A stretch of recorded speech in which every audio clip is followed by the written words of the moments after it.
महाभारत का महाकाव्य भारतीय इतिहास और संस्कृति का एक महत्वपूर्ण हिस्सा है।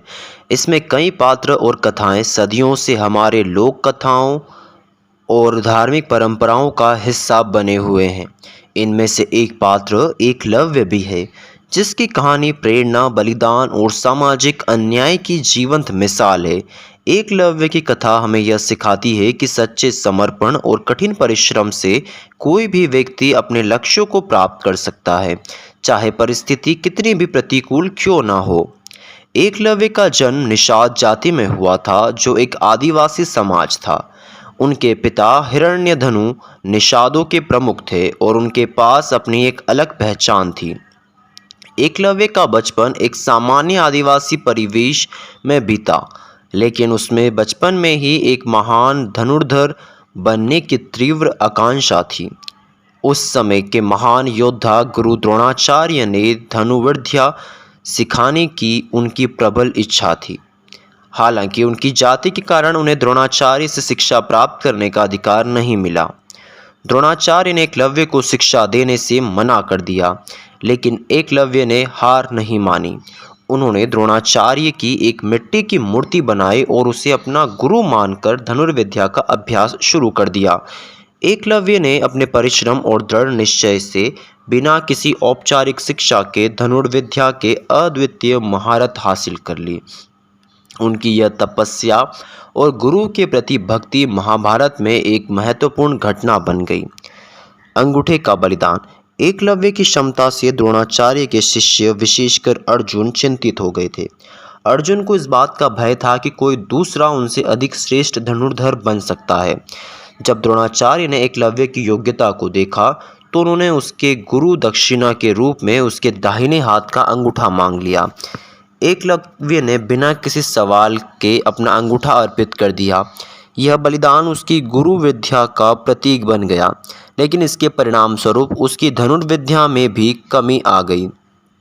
महाभारत के बाद एकलव्य का जीवन। महाभारत के मुख्य कथा के बाद एकलव्य की कहानी पर बहुत कम प्रकाश डाला गया है, लेकिन पुराणों और अन्य प्राचीन ग्रंथों में उनके भविष्य के बारे में कुछ संकेत मिलते हैं।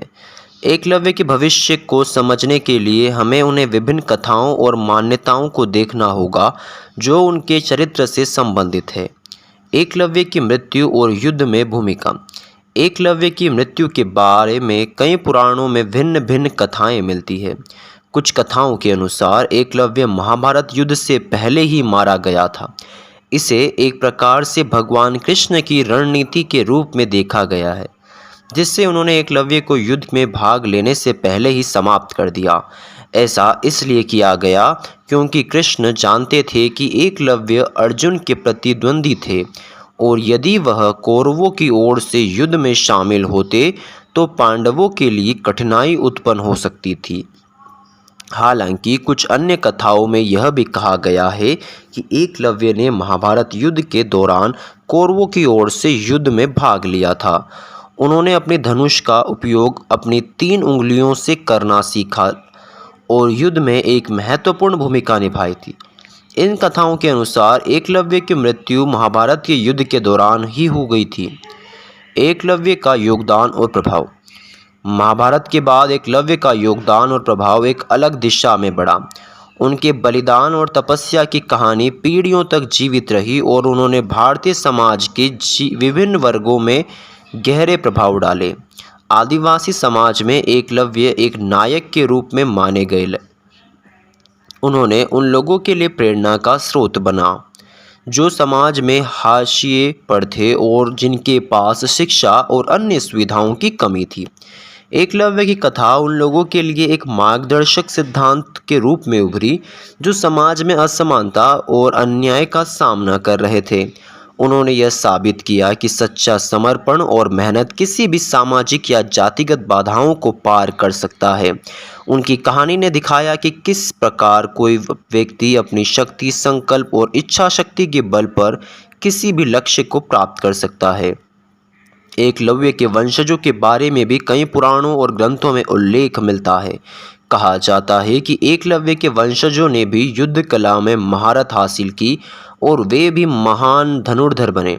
उनके वंशजों ने महाभारत के बाद के संघर्षों और युद्धों में महत्वपूर्ण भूमिका निभाई। एकलव्य के वंशजों की कहानी भी भारतीय लोक कथाओं में जीवित रही और उन्होंने समाज में एकलव्य की विरासत को आगे बढ़ाया। महाभारत के बाद के समय में एकलव्य की कहानी आदिवासी समाज में और भी महत्वपूर्ण हो गई। एकलव्य का चरित्र आदिवासी समाज के लिए एक प्रतीक बन गया, जो उनके संघर्ष, उनकी उपलब्धियों और उनकी पहचान को दर्शाता था। एकलव्य की कथा आदिवासी समाज के उन लोगों को प्रेरित करती रही जो समाज में मुख्य धारा से अलग थे और जिन्हें उनके अधिकारों से वंचित किया गया था। आज भी एकलव्य का नाम भारतीय समाज में प्रेरणा का स्रोत बना हुआ है। उनकी कहानी न केवल आदिवासी समाज में बल्कि व्यापक भारतीय समाज में भी एक प्रेरक तत्व के रूप में देखी जाती है। उनके द्वारा किया गया बलिदान और उनकी तपस्या आज भी उन लोगों को प्रेरित करती है जो किसी भी प्रकार से सामाजिक अन्याय का सामना कर रहे हैं। एकलव्य की कहानी महाभारत के महाकाव्य का एक महत्वपूर्ण हिस्सा है, जो हमें सिखाती है कि सच्ची भक्ति, समर्पण और मेहनत के माध्यम से कोई भी व्यक्ति अपने लक्ष्य को प्राप्त कर सकता है। उनकी गुरु भक्ति और उनके द्वारा किए गए बलिदान ने उन्हें अमर बना दिया। महाभारत के बाद उनकी कहानी में विभिन्न पुराणों और आदिवासी समाज में एक नई दिशा प्राप्त की और उनकी विरासत आज भी जीवित है।